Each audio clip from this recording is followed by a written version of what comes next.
we're all very aware that we cannot hold track meets.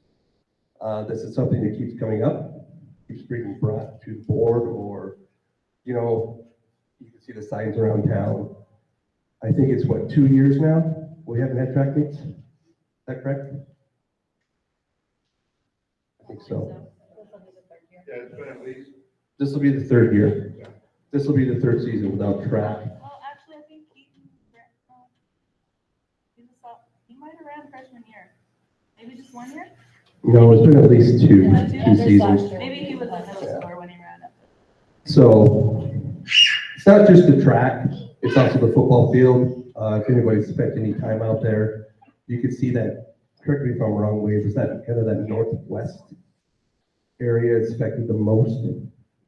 And what we're looking for is some comments and suggestions from you on what we should do to hire an architect company or get one back under contract for new designs and all that stuff. Could cost upwards of 6 figures. Just for, this is what you need to do, this is how you do it. That's just for the design. That's nothing to do with anything else. Now, there's enough other problems with facilities that we could use that money towards. We have bathrooms right out here that need fixed. Well, that's been a problem for a while. It needs to be done at some point, or they're going to fail. The track has already failed. The football field is right behind it. I don't see us even holding football games here in probably 4 years, the way it's going. So that'll be 2 sports. The stadium itself, you can't use the restrooms. We're using porta potties. You can't use the locker rooms in there. It's a rescue. It's also 40 years old. I don't know when the last time the track was resurfaced. We did some repairs. Repairs. 5 or 6 years, yeah, but not completely. So. How much did the repairs cost when you did them? Not cheap, I don't remember exactly. It's just putting Band-Aids on it. That one side is sunk down so bad. So we had a firm come in and talk to us about, they did some projects in Sydney, they did Baker, they've actually done stuff here in Colstrip, not for the school district, but for CPRD. And 11 years ago, when they redid Baker, that was a $4.2 million project. That was 11 years ago. So you can imagine what this is probably going to cost today. I think double is probably a safe starting point, at least. So, like I said, this meeting tonight was to hear from you. What do you, as stakeholders, community members, suggest we do? Do we go after replacing and repairing all this? Do we leave it the way it is? I don't believe personally that you could do just the track and field and come back and do the stadium. And I won't leave out the concession stand and all that. I think it's just going to cost you more. If you do something now, and I'm just going to use simple figures. Let's just say the track and field costs $4 million to redo, get it back up to par, and then you put that stadium off for 3-4 years. I think it costs you what you could do the whole thing for in the next year. Say that's 8. I think waiting to do stages just elevates that money. So. Do you really think the repairs will all be done in a year though? We would probably have to miss a season, a home season. An entire season. An entire season for football. And maybe track, maybe not. that if they started in the summer or spring, we would have to miss definitely football season, I would say. Maybe one of the track seasons, depending on when they start. But we'd have to just use someone else as our home base. You would just this play it here, I mean, you still have to wait. Oh, no, yeah, there would be no home. You would just play away games completely, you just have to. Yeah. We wouldn't cancel the entire season by any means, there would be nothing here. Nothing here. And let's just step away from that for a moment. Wait.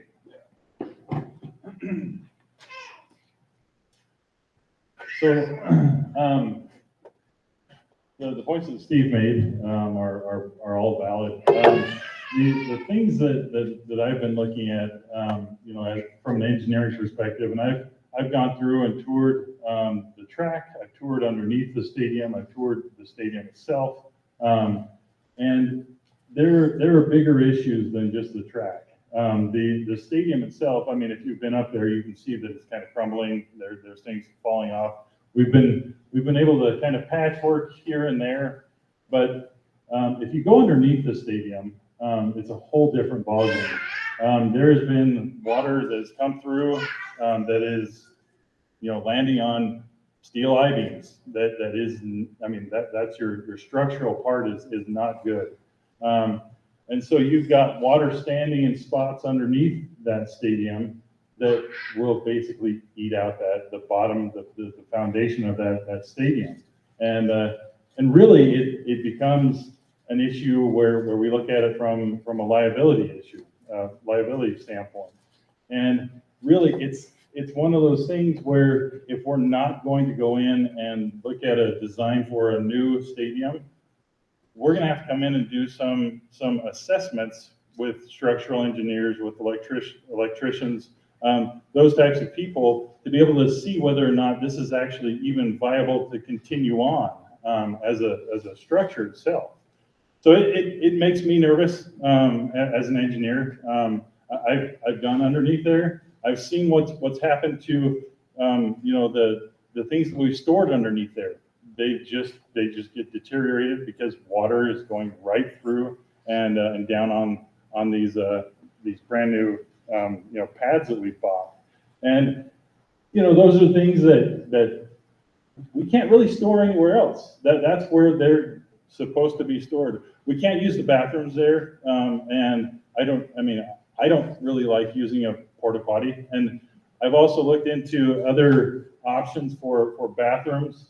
And they're expensive. The portable restrooms that have heat and air conditioning, they're about $1,000 every time that we use them, and a $500 fee to bring up transportation fee. And so I really think that at this point, we continue to put Band-Aids on, keep putting lipstick on this pig, and it's still going to be a pig at the end. And so I'm looking at it going, all right, is it worth it to spend the money for design work to be done and for engineers, architects to come in and actually look at that? I think it is. And I really think that, the track has got to be redone regardless. It just doesn't work. The football field, while we're doing the track, we might as well do the football field because it's sinking and it's settling.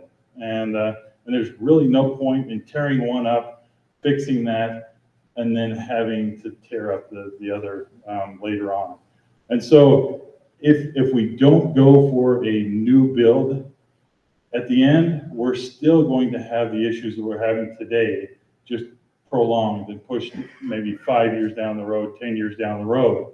And at that point, the costs are just going to continue to go up. We're going to be in the same situation. Instead of talking about $8 million, we're going to be talking about $16 million at that point. And so for me, I look at it as, this facility has more than lived its lifespan, and we really need to look at going with a full replacement. So. Go ahead, Adam. Is there a plan for maintaining, if we invest this kind of money into the new field and into the new stadium? Is there a plan for maintaining that in the cost as well?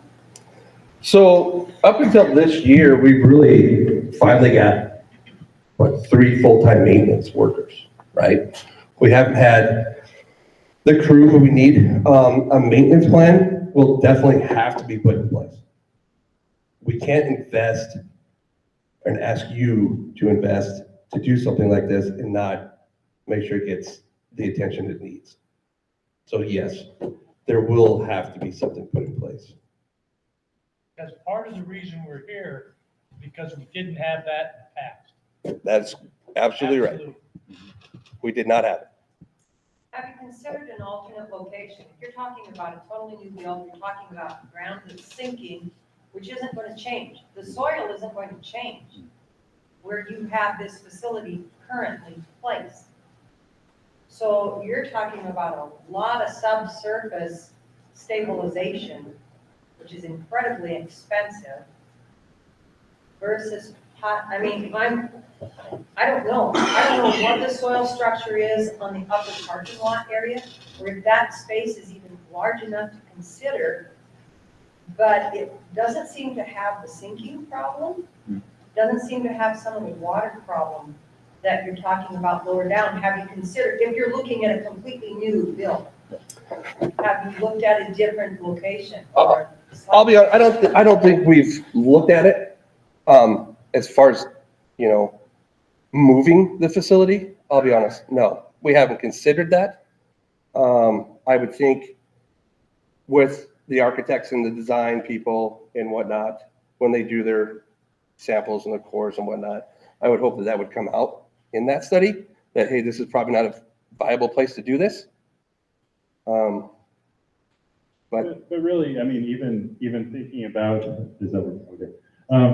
Even thinking about how long this structure has been there, and it's been subjected to the weather, to everything that everything is subjected to in Colstrip, and it's held up. I mean, it has lived its lifespan, and so really, when you build this new one, you're not expecting it for it to last 100 years, and so I don't know exactly what it was built on, what the foundation looks like, but it has held up well for how old it is. But if you don't solve the problems underlying, Right. figure out what the sinking is coming from, we don't know where any subsurface water, you've got to figure that out before you can responsibly build on that property. correct. Exactly. I just, like, I hear what you're saying. I think part of what we need to look at when we're doing it is, and one thing people need to think about is this was built in the 1980s. And construction methods in the 1980s were significantly different than the way construction methods are going to be today. So the things like, the fact that every month or two, we have an earthquake, whether we want to or not, right? We blow something up. And the effect that that's going to have on a structure, that could be taken into consideration with the construction. More modern materials, more modern techniques that are designed to be able to withstand that sort of thing. You're not blowing anything up over by here anymore. Everything Well, we is still over- get shakes sometimes. We still get shakes, Gary. They scared the hell out of me my very first training here, because I didn't know what it was. I was sitting in the cafeteria and the whole building shook. Well, and I don't know what I know that in the 1980s when that was built, it was built quickly. I mean, we had to have something quickly. And so I don't know if corners were cut, whatever, but this time we can at least look at this as, all right, this is something we want to last for X number of years as a lifespan.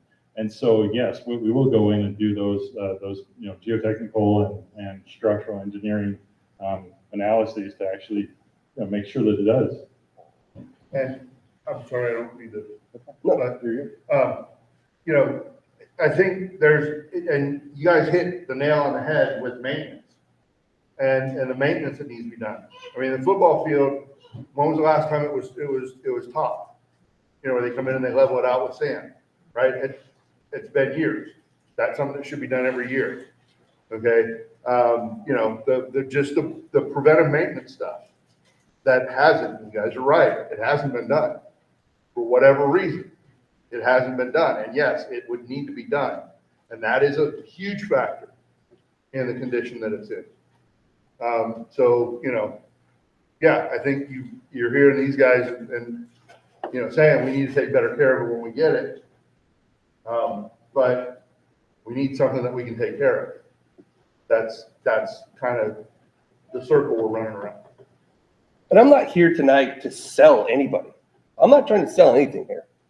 I just want to know what you guys think. I want some information from you on what you think which direction we should go with this. I agree with Wade. Something has to be done. And it's gonna be expensive either way. I mean, we're looking at, I mean, if not hundreds of thousands of dollars, possibly millions of dollars to repair. And so you're either doing that repair or you're building a new facility for possibly more, but possibly not. And do we spend the money on, you know, analyses that tell us that, hey, you've got to build a new structure? Or do we just go in and say, we've got to build a new structure, let's just do it. We're going to spend that $100,000 on design rather than analysis, just to tell us that we need a design. So I think either way, they're going to tell us you need to redo. That's what I think. I think the biggest question is gonna be, like he said, should you be still building there? Is that a safe place to be building? Mhm. I think that might be the biggest question. I think those questions get answered in that. Yeah. In that, I do. But can you get the answer to that question without paying $100,000 for someone to come over here? you could do some geotechnical analysis and geotechnical work to get, you know, foundational type of work that would tell you whether or not it's suitable. I mean, that wouldn't be as big of a deal. But that, again, this is, if the real question is do we build new or do we try to repair? And if we're going to repair, it's going to, you know, are we going to be happy with the end product if we repair? So. Remember, there wasn't sitting up to it. Oh, yeah. Good. Do we plan on keeping the high school long-term here? Yes. So then my question would be, when will we address the very expensive deep issues that are possibly in the foundation of our toilets to support the facilities that we have and the people that we want to bring in with our sports? Because at this point, I personally feel that making sure that our toilets will flush and not be backing up is probably a bigger problem and more urgent and has been on the table before in years past, but continually brushed under because it is so expensive. But I feel like we shouldn't be looking at any sports until our toilets flush and our building appropriately. It's a valid point. Like I said, these two right here need to be done. We have plans and stuff in place. I know a guy. We all know a guy. I'm just saying. And that's something that has to be addressed as well. And it's a deeper issue than just getting a facelift. It's like, yeah, you guys probably already know, it's down in. And I personally would want to know that this building is being preserved and taken care of for future generations of students and facilities before we spend even a penny out on sports. Not that I'm against the sports, we gotta have the bathrooms go flush to keep the people coming in. And right now, a lot of that money that we have freed up goes to stuff in here, right? Okay. We're working on the pool. Don't get me started on that. Okay. I just was saying bathrooms. I told Wade I wouldn't bring it up, but anyway. I didn't say it. I'm not against fixing the school, but I want to know that the deep foundational issues of the bathrooms in the building are concretely guaranteed to be dealt with before I vote for more to go outward. That's just me. And I just want to say, you're absolutely right. You know, as I've had the opportunity to travel to a lot of different schools, you know, both big and small in this area, you know, Baker, Huntley, Lane Deer, you know, St. Bray. Like, I've been to most of the schools in our area and within this area of Montana. And I will be honest with you, it's embarrassing. You know, it's embarrassing to go to Huntley and walk into a bathroom where there isn't paint peeling off the wall and where they have, you know, the little hand wash works, where they have the sensors and I can put my hand under there and warm water comes out and I have soap. And, you know, or, you know, and to see that and these other schools that have that and to know that we're painted into that corner. And so I think, you know, now it's finally getting addressed. And I think it's really being, it is something that's important to these guys. You know, I wouldn't have taken the job that I took if I didn't believe that these guys are trying to do what's best for our kids and our community. Because you're absolutely right. It's important. It's absolutely 100% important. I just wanted to ask Tyler Bush, is that something, the bathrooms, right? I know we've talked a lot about that. Is that something that can go with the school board grant? I know the track and field wouldn't be approved by the school board, but is that something that they would approve, the bathroom? Anything could be brought to the full board. Your area is an impact area. And so there's multiple things that are brought from various locations. So anything can be taken to the full board for approval. Okay. And with that, those vestibules, right? That gym floor got wrecked again. And we had to go, I mean, just our insurance alone was like, what are you gonna do? Because we're not covering this again, right? So we got that 30-year floor, that 500 and whatever, $587,000 floor. And the Colbert was great as far as helping us with those vestibules to protect that floor, right? If this is something we want to do, Wade and myself and Tiffany and Angie and Sabrina, we will go down every avenue we can to help financially. We will seek out monies from wherever we can to help with this project, right? My intent is not to try to hang this on the taxpayers. You know, I mean, just because we're on the board, I mean, we're in the same boat, right? It's us too. And go ahead, Gary. Okay.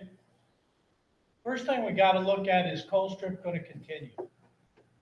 Okay, and if we make the assumption that Colstrip is gonna continue, we don't know how many of these buyers, owners, are gonna continue and for how long.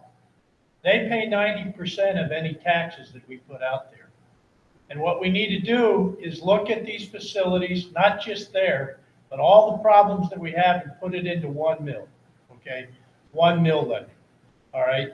And make sure that what we're doing is planning for the next 20 years and getting it paid for in the front end.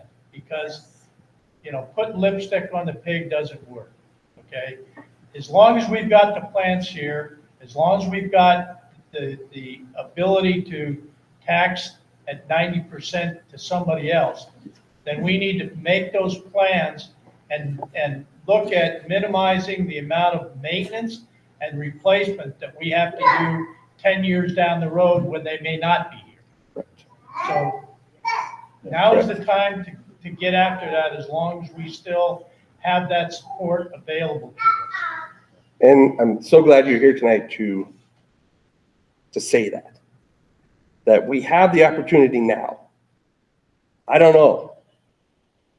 Personally, I'm retiring from here. I have nothing but, I'm not worried. My kids will graduate from this school just like I did. You I know, want to second what Gary said. We probably need to draw up plans, or you guys need to draw up plans, somebody needs to draw up plans and go for the whole enchilada. I mean, just go for the whole enchilada, look at what it's gonna take and go for it, because he's right. Go for it while we've got the support, the tax support, and our other general officers, right, we've got, the whole board is a great opportunity to look at. There are other grant programs across the state. We might not do it all in 1 year or 2 years, but we need to plan for it. And that was my other question. Did we have a long-term plan in place, and I'm assuming we did not, for replacing our facilities as they aged? Not that, Not that I know of. no. No. That's why we asked you all here tonight.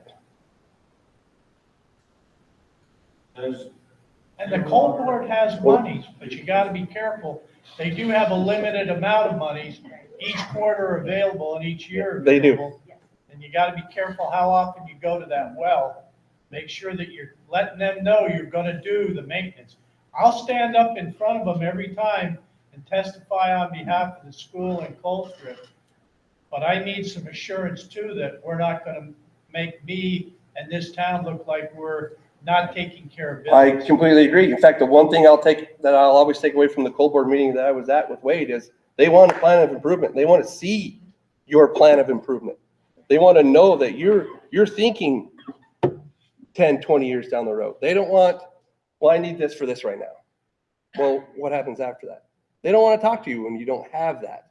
I took that away from listening to all those other people trying to ask for money out of the Coal Board. That came out a lot. What's your plan of improvement moving forward? And the message I got in the back door, at back room is they're gonna get more strict.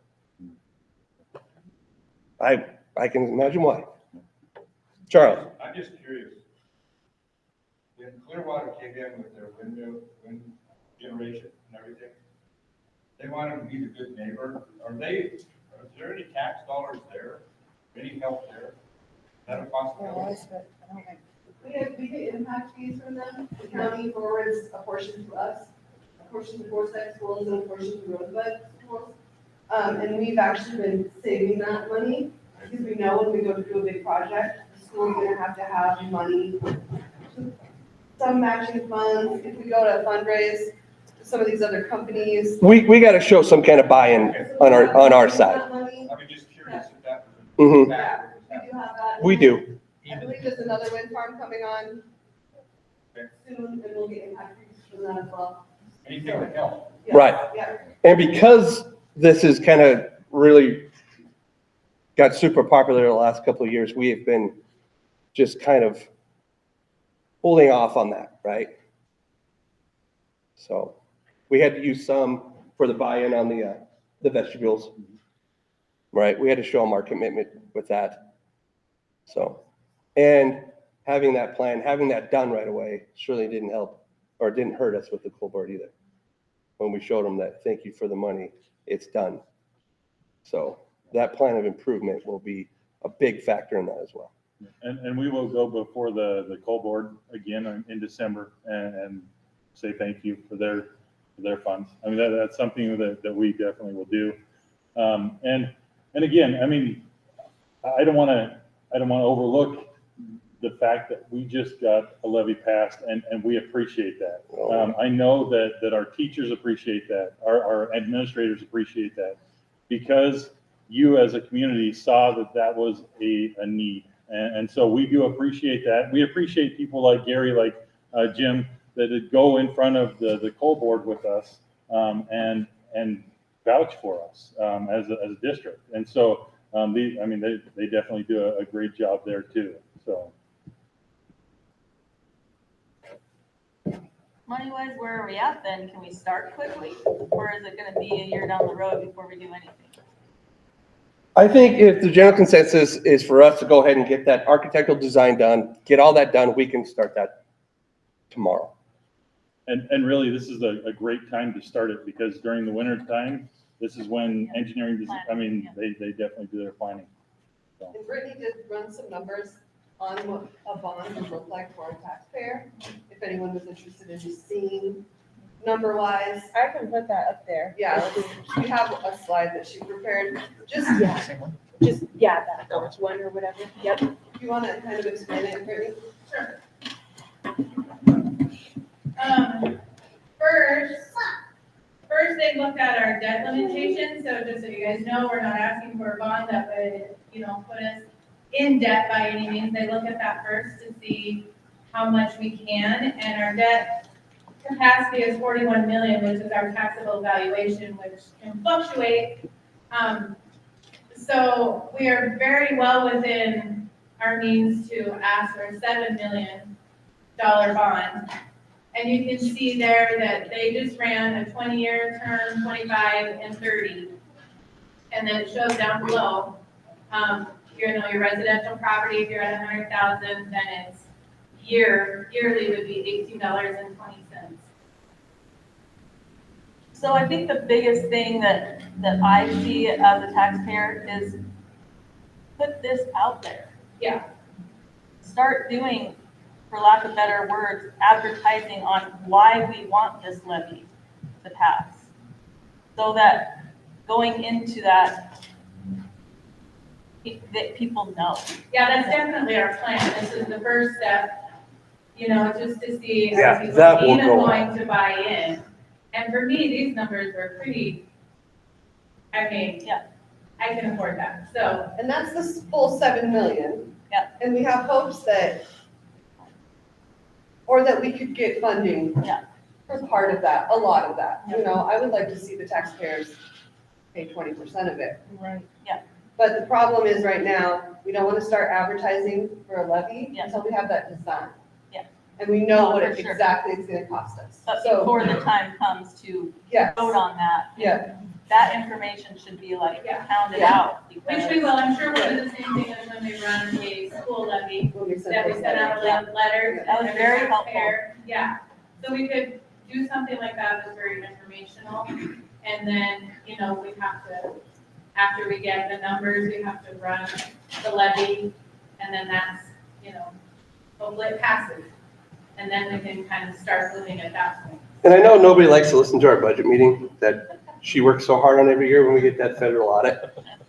But I don't think people understand that taxable evaluation, that number has significantly declined. I mean, it would blow your mind how much. Well, like when all this was built, we just had a lot more flow through. There was a lot more availability. But yes, this will be out there, for everyone to see. Like I said,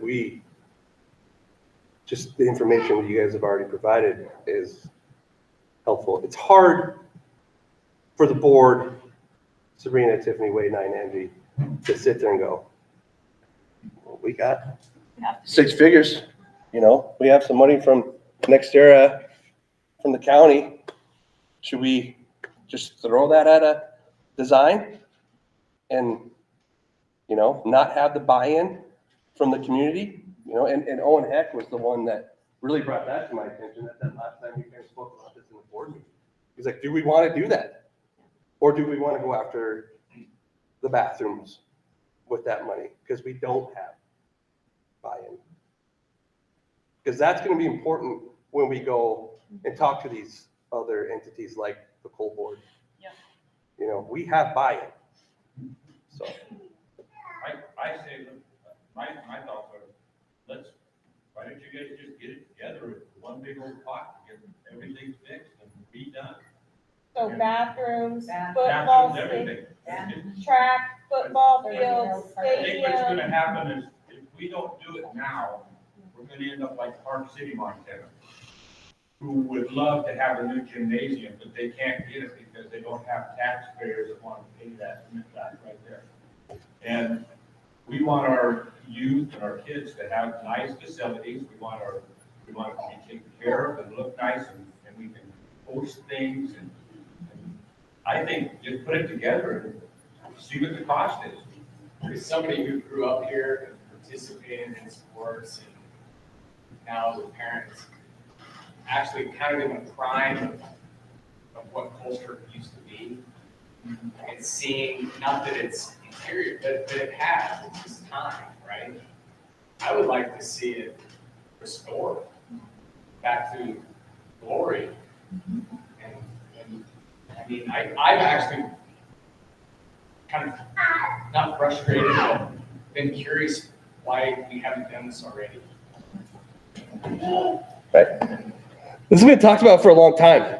This is pre this board, this, but it's just it's come to a head, right? And it's time we either do something or we move on and we focus on other things. I would like to agree with this gentleman over here. I think we really do need to look at everything all at once, because what happens is we keep having small levies. And unless we're willing to just put it out there, what we need to do to fix it and have real numbers and say, this is what it costs to make the bathrooms flush fecal matter at the high school for 3 flushes, kind of thing. I know that's graphic, but I work here. And so what I'm saying is, I do agree. Put it all in one. Say exactly what you're fixing, exactly what you have bids for, how many years it should be taken care of on this amount. Because the more levies you ask for year after year, the more times people get tired of saying yes. I'm being honest. And we're throwing this one out right before all the lower level staff. All the teachers and the upper levels had their hire last year. Now you guys have all of your cooks and your buses and your paras and your custodians coming this spring and asking for a levy on top. So go for the whole enchilada, say exactly what you're fixing, ask people to help fix the facilities for a long-term fix. People will say yes if you list what you're fixing. Oh, it'll be transparent. Yeah, you have to. It absolutely has to be. Exactly what you're fixing. When I'm like, one little thing at a time, year after year, wears people down to be more apt to say no. Because they just get tired. I just want to clarify too, like the levies that we ask for every year are the general fund levies. So they pay your salaries, they pay for maintenance, like low maintenance of the buildings, all of that. So that is not what we're talking about here. And I don't know the last time that like a building reserve levy was asked of the district. I haven't really looked at the history of that. But that would be the other option, is that we would do building reserve levies one after another to try to get some of these big things done. And so, I agree, it's different, it's totally different, and I like the idea of like, I can show examples too, like Lewistown did one and they asked for like, I don't remember, 20 million or 28 million, and they listed, their paragraph was about that long. They listed all the projects that they had going and what they wanted to do, and they were building a new school, and, so I like that idea. I think people would buy in really, really well, even if maybe it was $40 or $50 a year instead of the $18-20, if they knew what they were getting. Does that make sense? Mm-hmm. If I knew that I was fixing the bathrooms and the sports things, because both are important. If I knew I was fixing this and this and this in my community, I would be like, yes, we need to have a building and really fine working with it. I would be up for that. I would like to see that, if we do a big levy like that, it includes the other 2 schools as well, not just the high school. I don't know if there's a long-term plan for the middle school or Pine Butte, but since I'm a sub and I work at all the schools, I see that there's needs in all of them. So if we do a whole enchilada package, I would love to see a plan that includes future planning of what is going to be done with the middle school and, There's already plans in place and there's triggers for that, okay. right? We have a deferred maintenance list that will be Talking going. about on Monday. Talk- All to come to the Monday meeting. Okay. We're gonna have that on our work session. We're gonna go through line by line, all the items on there. Decide if they're truly deferred maintenance, if they're wish list items. Some of that stuff shouldn't be on the list, but we're gonna work through it. So I would appreciate, come back to the board meeting on Monday. And Rose, go ahead, just a second. I think that I think that it would be beneficial to have all of the schools taken care of. I don't think we would leave out one. I mean, we would only focus on one. We would, if we were gonna do a big bond like that, we would make sure that all 3 schools. If there are large projects at Yeah. each school, yeah. I mean, Good. I think something else you need to take into consideration is, one, taxes in Rosebud County, it's one of 2 counties in the state that actually went down slightly and didn't get the 56% increase like Bozeman. The other thing is the governor's task force is going to be looking at reducing residential property tax. And if you're gonna do it, this is the right time to do it because we'll probably not see lower taxes than what we're gonna see after this legislature is finished. Because I think any legislator that doesn't go in favor of lowering those taxes might as well plan on not going back. But the timing is good, you know, and I think if you're gonna do it, move fast, advertise well, and take advantage of the possibility that taxes may drop, gives you an opportunity where possibly they drop, but they stay the same for us because we're able to do that. And I think you do it for the 20-year period because we don't know what is gonna happen with the plants, and we don't wanna stick everybody else with a higher tax bill in a 25 or 30-year term. So if that's the general consensus, is we need to get this going, that's what we'll do. I'm going to be reaching out to, just because I don't know. I'm been leaning hard on the architecture and design. I'm going to lean on you, Gary, Jim, for some advice on getting some of this out there correctly, right? Helping us with that. So, and you know, not to just single you out, but but this is something then that we'll get to work on right away. The RFQ's already been put out, so I'm not worried about that. That's just a decision. That's a conversation I need to have with Wade, Sabrina, Tiffany, and Angie at a board meeting. We'll get that finalized. That just goes out. We make that hire and say go. And that's how fast that can go. That could be done at that December meeting. And I'd really like to go back to what Ray had mentioned, could be done. We could get core samples, we could get some of the soil analysis done at a fairly reasonable cost, and it would make our decision a lot easier which direction we're gonna go with this. I've been working in this community for a little over 20 years, and I've seen what some of these companies can do with dirt.